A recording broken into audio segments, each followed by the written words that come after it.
প্রায় ৫৫,৭৪৭ টাকা ব্যয় করা হবে কাতারে খেলতে আসা প্রতিটি খেলোয়াড়ের পরিবারের পেছনে।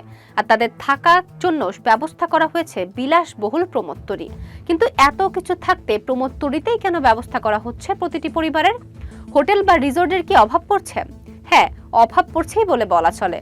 কাতার ছোট দেশ। কাতারের আয়তন ১১,৪৩৭ বর্গ কিলোমিটার, যেখানে শুধু ঢাকা বিভাগের আয়তন ৩১,১৭,৭৭৪ বর্গ কিলোমিটার, অর্থাৎ বাংলাদেশের একটি বিভাগের আয়তনের চেয়েও দেশটির মোট আয়তন কম।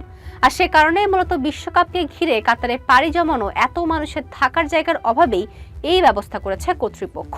তবে এই ক্ষুদ্র আয়তন নিয়েও কাতার যা করে দেখিয়েছে তা এক কথায় অবিশ্বাস্য। মরুর বুকে এটি প্রথম বিশ্বকাপ, যে কারণে রূপকথার সাজে সেজেছে স্বাগতিক কাতার। আসর রাঙাতে এরই মধ্যে দেশটিতে পাড়ি জমাতে শুরু করেছেন অংশগ্রহণকারী ৩২ দেশের ফুটবলাররা। তাদের উৎসাহ দিতে তাদের সঙ্গে থাকবেন তাদের স্ত্রী ও বান্ধবীরা, তবে থাকা হবে না একসাথে। তবে প্রমোদতরীতে থাকার সুযোগ হবে না সবার। শুধুমাত্র ইংলিশ ফুটবলারদের স্ত্রী বান্ধবীদের জন্য ভাড়া করা হয়েছে বিশাল এক প্রমোদতরী। সেই প্রমোদতরীর নাম MSC ওয়ার্ল্ড ইউরোপা। বিনোদনের সব রকম রসদ থাকছে বিলাসবহুল প্রমোদতরীটিতে। কাতারের দোহা বন্দরে নোঙর করা হবে জাহাজটি। সেখানেই থাকবেন ফুটবলারদের স্ত্রী এবং বান্ধবীরা। ১১,৪৪৭ কোটি টাকা ব্যয়ে নির্মিত এই জাহাজে বাচ্চাদের জন্য একাধিক বিনোদনের ব্যবস্থা রয়েছে। খেলাধুলার মধ্যে রয়েছে বাস্কেটবল, বাম্পার বল, লোরার ডিস্কোরিং খেলার ব্যবস্থা। আছে একাধিক সেলুন, বুটিক, রেস্তোরাঁ ও পানশালাও। তরীটিকে এমনভাবে সাজানো হয়েছে যাতে করে কেউ কোনো কিছুর অভাব অনুভব না করে। কাতার একটি মুসলিম দেশ, তাই সেখানে মদ্যপান নিয়ে বাধ্যবাধকতা থাকলেও এই প্রমোদতরীতে নিশ্চিন্তে মদ্যপান করতে পারবেন তারা। আর তাই সেখানে তৈরি হয়েছে পানশালা। প্রমোদতরীটিতে প্রতিটি কেবিনে ডাবল বেড ও বাংকারের ব্যবস্থা রয়েছে। সেখানে অনায়াসে ৪ জন ভালো করে ঘুমাতে পারবেন। কিন্তু এই কেবিনে ন্যূনতম ৪ রাত কাটাতে হলে রাত পিছু খরচ পড়বে ৫৫,৭৪৭ টাকা। রয়েছে আরো বিলাসবহুল কেবিন। বিশ্বকাপ চলাকালীন এ জাহাজে যেতে পারবেন না ফুটবলাররা। বিশ্বকাপে ফুটবলদের স্ত্রী ও প্রেমিকাদের নিয়ে যে কোনো ধরনের অপ্রীতিকর ঘটনা এড়াতে সিদ্ধান্ত নেওয়া হয়েছে বলে জানা গেছে। বিশ্বকাপের দায়িত্ব পেয়েই সকলকে চমকে দেওয়ার কথা বলেছিল তারা।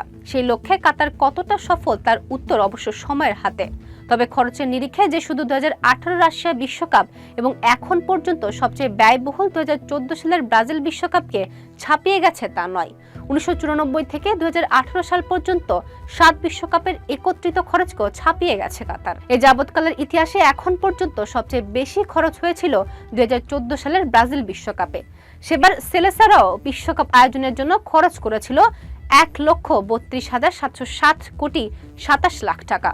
এরপর ২০১৮ সালে রাশিয়া বিশ্বকাপ আয়োজনে খরচ হয়েছিল ১,০২,৬২৬ কোটি ৯৫ লাখ টাকা। ১৯৯৪ সাল থেকে ২০১০ সাল পর্যন্ত কোনো বিশ্বকাপ আয়োজনের খরচ ১ লাখ কোটি টাকা পেরোয়নি। ব্রাজিল ও রাশিয়া তা পেরোলো, কাতার সকলকে পেছনে ফেলে দিল। কাতার বিশ্বকাপের আয়োজন করতে খরচ হয়েছে ১৭,৬৮,১৮৯ কোটি ৬৭ লাখ টাকা। এত পরিমাণ অর্থ খরচের পেছনে একাধিক কারণ রয়েছে। বিশ্বকাপের জন্য কাতারে ৮টি নতুন স্টেডিয়াম তৈরি হয়েছে। পাশাপাশি তৈরি করতে হয়েছে দলগুলোর জন্য অনুশীলনের মাঠও। মাঠে দর্শক ও ফুটবলারদের নানা রকম সুযোগ সুবিধার জন্য খরচ হয়েছে বিপুল পরিমাণ অর্থ।